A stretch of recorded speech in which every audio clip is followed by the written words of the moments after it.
If you're 50 with little or no super, retirement can feel like it's already out of reach. But the window isn't closed. What matters now is understanding what's actually still available and what a realistic path forward looks like.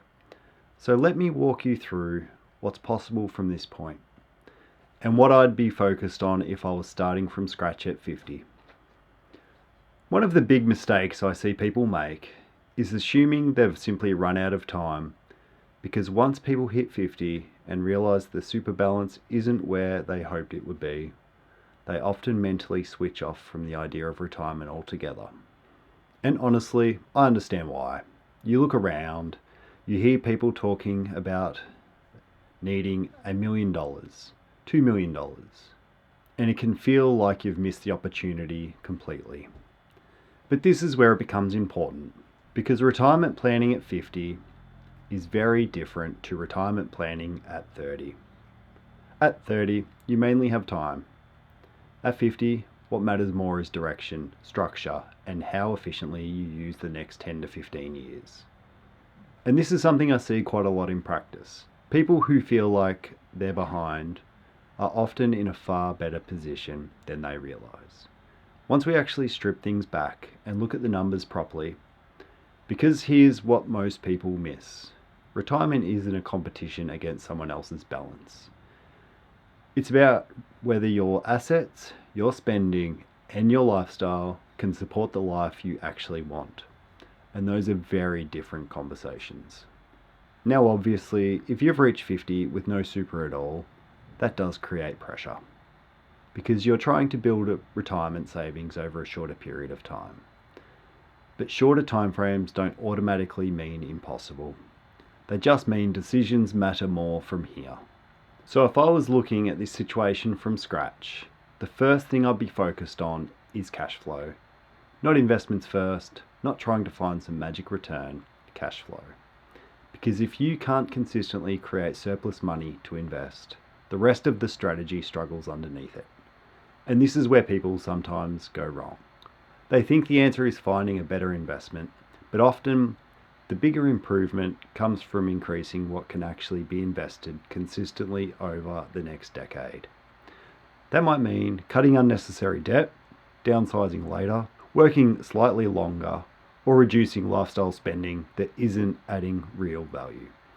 Because at this stage, consistency matters a lot more than trying to hit home runs. Now, if you're employed, super contributions become extremely important from here.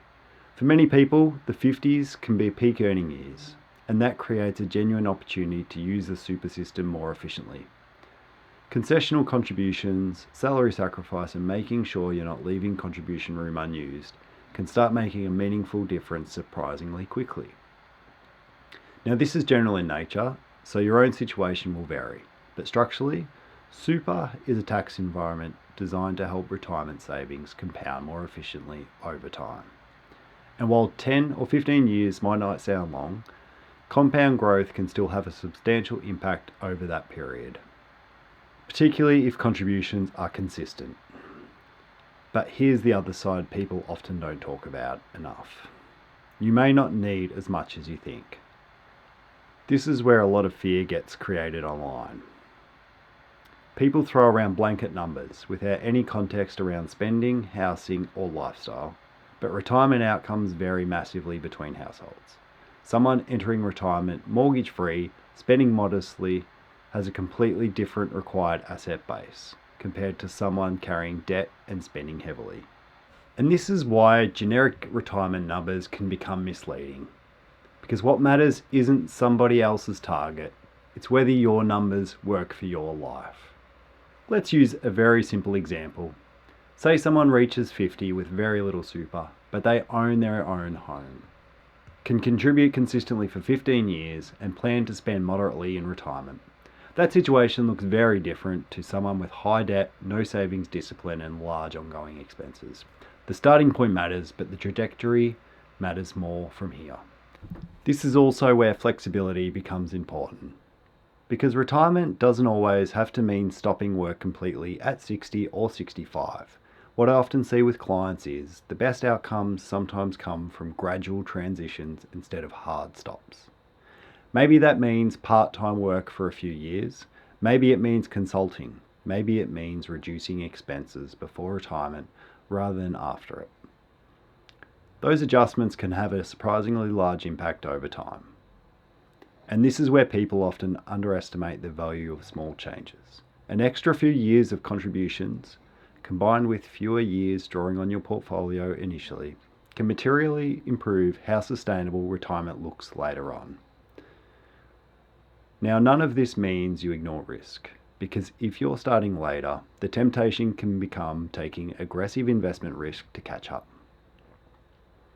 And that can become dangerous, particularly as you get closer to retirement, because large market falls late in the accumulation phase can be much harder to recover from when you don't have decades ahead of you anymore. This connects to something called sequence risk. The idea that poor returns at the wrong time can do more damage than poor returns later. I've covered this in more detail in another video, which I'll link below if you want to go deeper on that one. So usually, the better approach is building a strategy that's realistic, consistent and sustainable, not trying to double your money overnight. And honestly, I think that's one of the healthier mindset shifts at this stage, moving away from regret and toward making the best decisions possible from where you are now. Because you can't change what happened in your 30s or 40s, but you can still dramatically improve the next 15 or 20 years, depending on the decisions you make now.